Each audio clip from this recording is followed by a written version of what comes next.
Բարի լույս հարգելի հետևորդներ, եթերում ABC լուրերի առավոտվա թողարկումն է, ես Սվետլանա Պետրոսյանն եմ։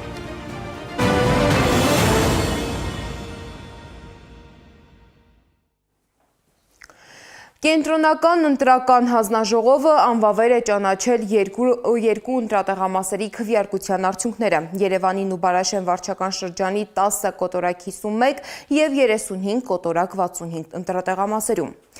Կենտրոնական ընտրական հանձնաժողովի նախագահ Վահագն Հովակիմյանը հայտնել է, որ Երևանին ու Բարաշեն թաղամասի 10 կոտորակ 51 ընտրատեղամասում եղել են խախտումներ, որոնք արձանագրել են Հայաստան դաշինքի և Ուժեղ Հայաստան կուսակցության վստահված անձինք։ ԿԸՀ-ում նշում են, արձանագրված խախտումները կարող են ազդել վերջնական արդյունքների վրա, ուստի նյութերն ուղարկվել են դատախազություն։ Հիմք ընդունելով ընտրական օրենսգրքի 73-րդ հոդվածի 5-րդ մասի պահանջները, թիվ 10 ընտրատազգին ընտրական հանձնաժողովը, թիվ 10 կոտորակ 51 տեղամասի ընտրական հանձնաժողովի գրանցամատենությանի գրառման ուսումնասիրության արդյունքում հանգել է հետևյալ եզրահանգման. Թիվ 41 և 42 պայմանական համարակալումը կրող գրառումների կապակցությամբ, որոնք վերաբերում են ժամը 20:00-ից հետո տեղամասում զինվորների ներկայությանը և քվեարկության գործընթացը շարունակելուն, հայտնում ենք, որ թիվ 10 կոտորակ 51 տեղամասի ընտրական հանձնաժողովի հետ զրույցից պարզվել է, որ զինվորները տեղամաս են գործել մինչև ժամը 20:00, հետևաբար նրանց ընտրելու իրավունք թույլատրվել է իրականացնել ընտրական օրենսգրքի 68-րդ հոդվածի առաջին մասի հիմքով, այն է տեղամասի ընտրական հանձնաժողովի նախագահ քվեարկության օրը ժամը 20:00-ին հայտարարում է քվեարկության ավարտի մասին և արգելում ընտրողների մոտ քվեարկության սենյակ։ Կենտրոնական ընտրական հանձնաժողովի որոշումը խիստ քննադատել է Բարգավաճ Հայաստան կուսակցությունը։ Կուսակցության մամուլի քարտուղար Իվետա Տոնոյանի խոսքով անվավեր են ճանաչվել հենց այն տեղամասերի արդյունքները, որտեղ ԲՀԿ-ն ստացել էր զգալի աջակցություն։ Կուսակցությունը պատրաստվում է բողոքարկել Կենտրոնական ընտրական հանձնաժողովի որոշումը։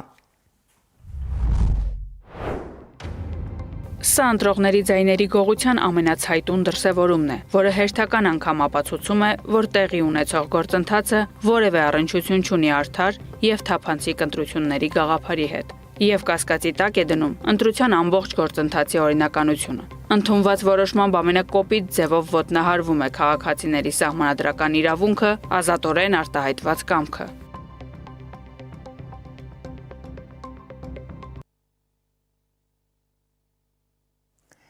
Իդեպ վաղ առավոտից իրավապահները խուզարկում են ԲՀԿ ցուցակով պատգամավորի թեկնածու Արեգնազ Մանուկյանի բնակարանը։ Առավոտ շուտ ընտրագողություն իրականացնելուց հետո այս իշխանությունները բանը գործը թողած հիմա էլ եկել են մեր բնակարանը խուզարկելու։ Բարև ձեզ։ Բարև ձեզ, ովքեր եք։ Մի րոպե մի մտեք մեր բնակարան։ Մենք դատարանի որոշում ունենք։ Հասկանալի է, ցույց տվեք։ Հասկանալի է։ Ես չեմ խոչընդոտում։ Ես չգիտեմ դուք ով եք։ Ցույց տվեք, ձեր փաստաթուղթը ցույց տվեք։ Աշխատակիցն եմ Գևորգյան։ Հարգելի Գևորգյան, թույլտվությունը ցույց տվեք եւ մտեք մեր բնակարան։ Թույլտվությունը ծանուցագիրը ցույց տվեք։ Մի րոպե հլը, մի րոպե։ Ծանուցագիրը ցույց տվեք, նոր մտեք մեր բնակարան։ Ցույց տվեք որոշումը, նոր մտեք մեր։ Իսկ ընտրատեղամասերի արդյունքների չեղարկման թեմային արձագանքել են նաև այլ քաղաքական ուժեր։ Հայաստան դաշինքի պատգամավորի թեկնածու Իշխան Սաղաթելյանը որոշումը գնահատել է քաղաքական միջամտություն։ Նա մասնավորապես նշել է, մեջբերում է. Կենտրոնական ընտրական հանձնաժողովը նոր մասշտաբի խուժանություն է արել ԲՀԿ-ին զրկելով 200-ից ավելի ձայնից։ Իրականում ինչ տեղի ունեցավ, որքան փորձեցին գողանալ քվեները, սխալ գրանցել, որպեսզի երրորդ ընդդիմադիր ուժը խորհրդարան չացնի, վերջնահաշվարկի արդյունքում Բարգավաճ Հայաստանի ձայները բավարար էին, որպեսզի անցներ խորհրդարան։ Տեսնելով, որ այս ճանապարհով այլևս հնարավորություն չկա կանխարգելելու, Կենտրոնական ընտրական հանձնաժողովը երկու տեղամասերում, որտեղ Բարգավաճ Հայաստանը ուներ 200-ից ավելի քվեներ, այդ տեղամասերի արդյունքները ճանաչեց անվավեր։ Պատկերացրեք ժողովուրդ, եթե օրը ցերեկով բոլորի աչքի առջև այս մասշտաբի խուժանություն են անում, ընդհանրապես այս ընթացքում ինչեր են սրանք արել։ Կենտրոնական ընտրական հանձնաժողովի նախագահ եւ հանձնաժողովի կազմը պարզապես հանցագործներ են ԿՊ-ի համար գործիք այս խայտառակությունը, ապօրինությունը եւ կեղծիքը իրականացնելու համար։ Կարծում եմ բոլոր ընդդիմադիր քաղաքական ուժերը պետք է դատապարտող եւ համապատասխան հայտարարությամբ հանդես գան։ Մենք կխոսենք նաեւ մեր գործընկեր ուժերի հետ այս հերթական եւ խայտառակ ապօրինության դեմ համապատասխան քայլեր ձեռնարկելու ուղղությամբ։ Սա է ժողովրդավարության մասին խոսող իշխանությունը։ Նիկոլը, որ ասում էր ես ձեռքս կկտրեմ, բայց ժողովրդի քվեին ձեռք չեմ տա, հիմա ինչքան վերջույթ ունի պետք է հեռացնի, որովհետև ինքը ոչ միայն եւ իր թիմը, իր կենտրոնական ընտրական հանձնաժողովը ոչ միայն հայրենիքի գող են, այլ նաեւ քվեի գող են, մանդատի գող են եւ օրը ցերեկով 5 մանդատ երրորդ ընդդիմադիր ուժին այս ապօրինությամբ փորձում են թույլ չտալ, որպեսզի մտնի խորհրդարան, որ կարողանան իրենց ապօրինությունները, հանցագործությունները եւ հայրենադավությունը շարունակեն։ Իսկ ուժեղ Հայաստան դաշինքը հայտարարում է, որ պատրաստվում է պահանջել ընտրության նախնական արդյունքների վերանայում։ Դաշինքի առաջնորդ Նարեկ Կարապետյանը չի բացառում նաև սահմանադրական դատարան դիմելու տարբերակը։ Սիրելի հայրենակիցներ, դուք ձեր աչքով եք տեսել, որ տասնյակ եւ հարյուրավոր ընտրատեղամասերում եղել են վերանայման արդյունքում քաղաքացիական պայմանագիր կուսակցության ձայների շեշտակի անկում է նկատվել։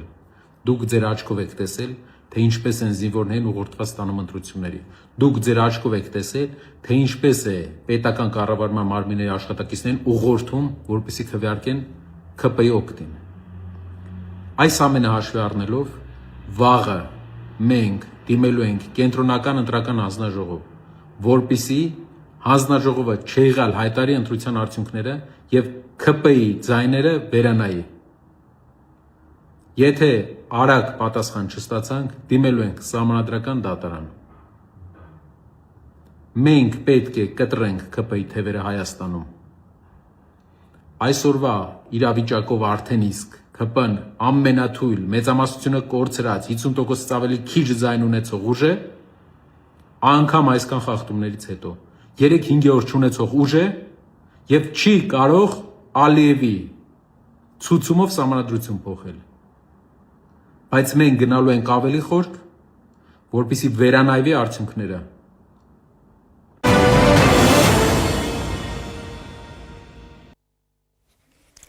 Պաշտպանության նախկին նախարար Վիգեն Սարգսյանի նկատմամբ հայտարարվել է հետախուզում, որպես խափանման միջոց ընտրվել է կալանքը։ Խոսքը 2019 թվականի այն գործի մասին է, որով այս պահին կալանավորված է ՀՀԿ փոխնախագահ Արմեն Աշոտյանը, փողերի լվացում եւ պաշտոնեական դիրքի չարաշահում։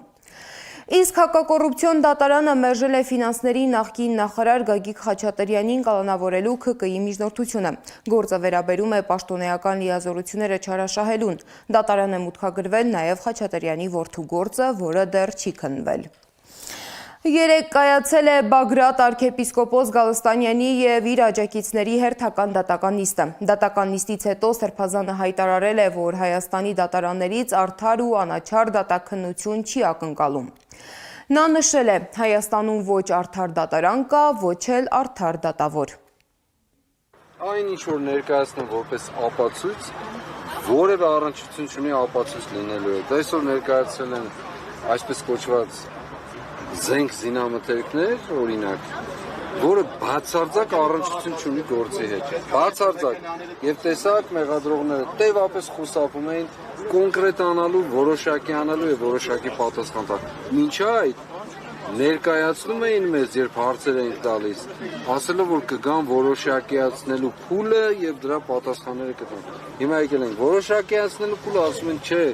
սպասենք գնան գեզրակացության։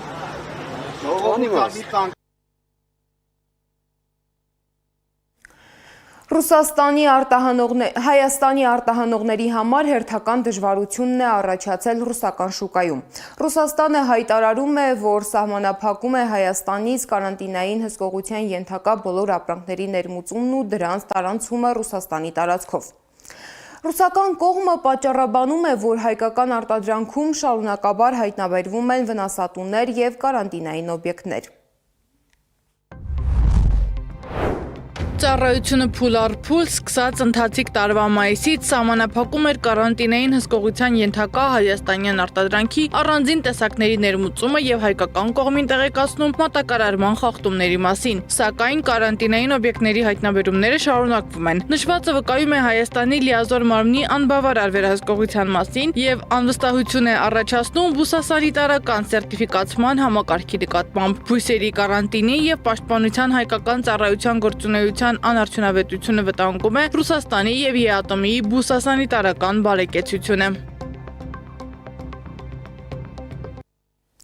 Այս ֆոնին կառավարությունը երկարաձգել է Հայաստանից ԵԱՏՄ անդամ չհանդիսացող երկրներ ցորենի արտահանման ժամանակավոր արգելքը ևս 6 ամսով։ Նշվում է, որ որոշումը պայմանավորված է պարենային անվտանգության և ներքին շուկայի կայունության անհրաժեշտությամբ։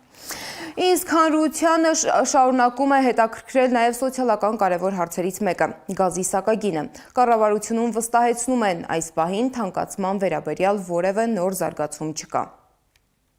Մենք մեր ռիսկերը կառավարում ենք, այդ թվում սակագնի ավելացման մասով մտահոգություններ թույլ տվեք շատ փակագծեր չբացել, մեր ռիսկերը մենք կառավարում ենք, որովհետև այդքան էլ պատկերը այնպեսին չէ, ինչպեսին կարող է տպավորություն ստեղծվել առաջին հասկից։ Չի ստացվի, որ եվրոպական գներ սահմանվեն նաև Հայաստանի համար։ Չեմ կարող ասել ինչ կստացվի, ես կարող եմ ասել, որ քաղաքացիները մտահոգվելու առիթ այս պահին այդ առումով չունեն։ Դադյան, դուք ասում եք վիճակը փոփոխություն։ Ոչ, հնարավոր փոփոխություն չկա, որտեղ մենք պայմանագիր ունենք եւ այդ պայմանագրի ժամկետը ձմեռվանից էլ հետո է լրանը։ Երկարատև արձակուրդից վերադարձած Նիկոլ Փաշինյանը կառավարության նիստից հետո զրուցել է լրագրողների հետ։ Փաշինյանը խոսել է ընտրության նախնական արդյունքներից, արտաքին հարաբերություններից և ներքաղաքական զարգացումներից։ Նա մասնավորապես նշել է, որ գործադիրում լայնածավալ փոփոխություններ չեն նախատեսվում, իսկ հապկի հնարավոր որոշման դեպքում Հայաստանը պարզապես կընդունի այն ի գիտություն։ Փաշինյանի ճեպազրույցի առանցքային կետերը տեսանյութում։ Ես գիտեմ, որ հապկից հեռացման մեխանիզմ կա, այո, գործում է, եւ եթե անդամ երկրները որոշեն Հայաստանին հեռացնել, մենք ստիպված կլինենք այդ որոշումը ընդունել ի գիտություն, ուրիշ բան անելու չունենք։ Ամբողջ աշխարհում ժողովրդավարական երկրներում հատկապես դա սովորական պրակտիկա է, որովհետեւ կան հարցումներ, կան ընթացիկ քվեարկության հաշվարկներ, կան տեսակարար քշիռներ եւ ի վերջո կան բազմաթիվ ընտրական տեղամասեր, որտեղ արդյունքները ամփոփված են եւ կան բանաձևեր, թե ինչքան կարող է իջնել ընտրական տոկոս։ Մենք հենց իջնելու էլի տեղ ունենք, որպեսզի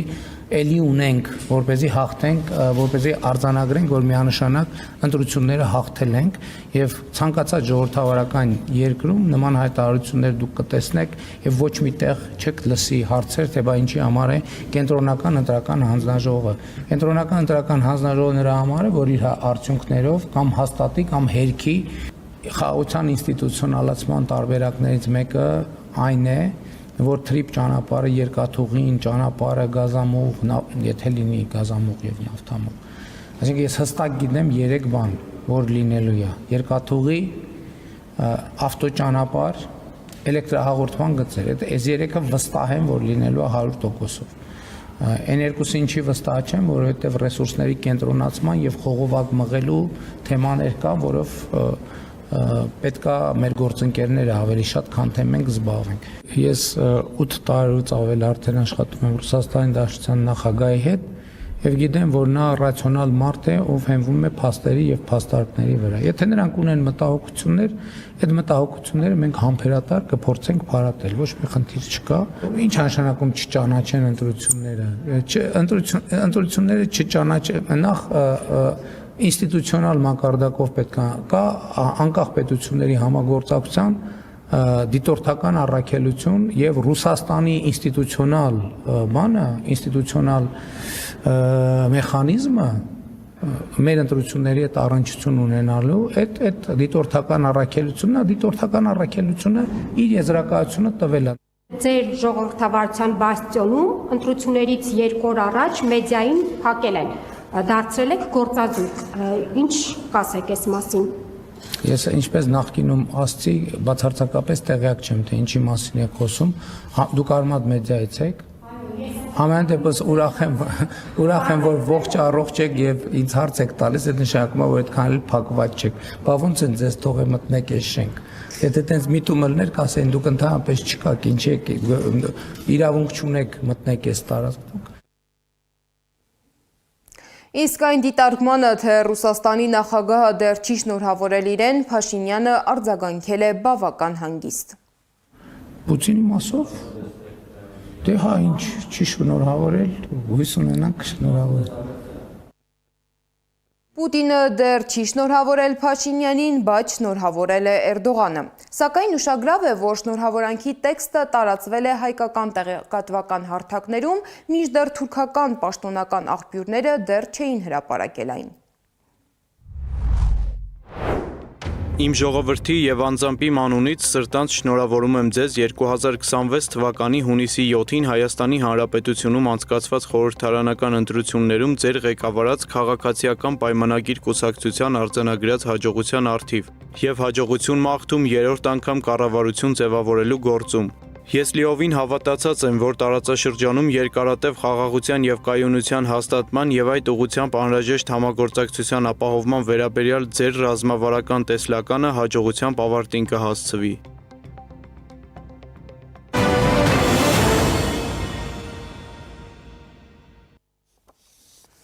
Գյումրիում ուժեղ անձրևն ու կարկուտը արտակարգ իրավիճակ են ստեղծել։ 3 փուլով տեղացած կարկուտից ամենից շատը տուժել են քաղաքի Ղարիբջանյան փողոցում։ Տներից մեկը բարի բուն իմաստով հեղեղվել է անձրևաջրերով ու կարկուտով։ Տանտիրուհին պատմում է, որ ջուրն այնքան էր բարձրացել, սենյակի դռները փակվել էին, բացել չէին կարողանում։ Վնասվել է նաև տանգույքը, երեխաների մահճակալները, նոր վերանորոգված հատակը։ Մեր նկարահանող խումբն է եղել Գյումրիում, դիտենք մեր տեսախցիկի ֆիքսած կադրերը առանց մեկնաբանության։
Ուժեղ կարկուտ է տեղացել նաև Գավառում, տեսանյութ է տեղադրել օդերութաբան Գագիկ Սուրենյանը։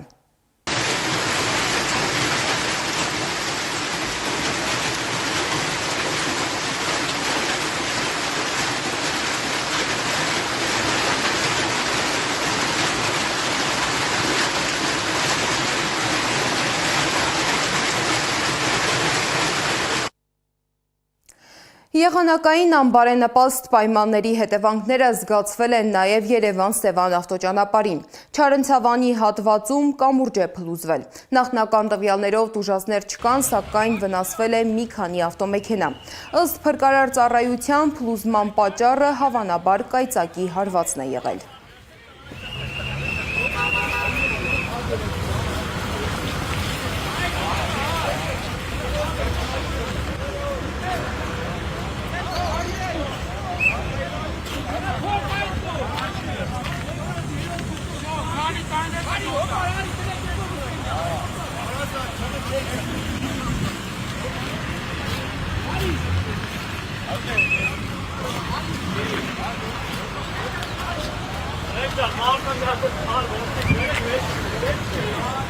Ay,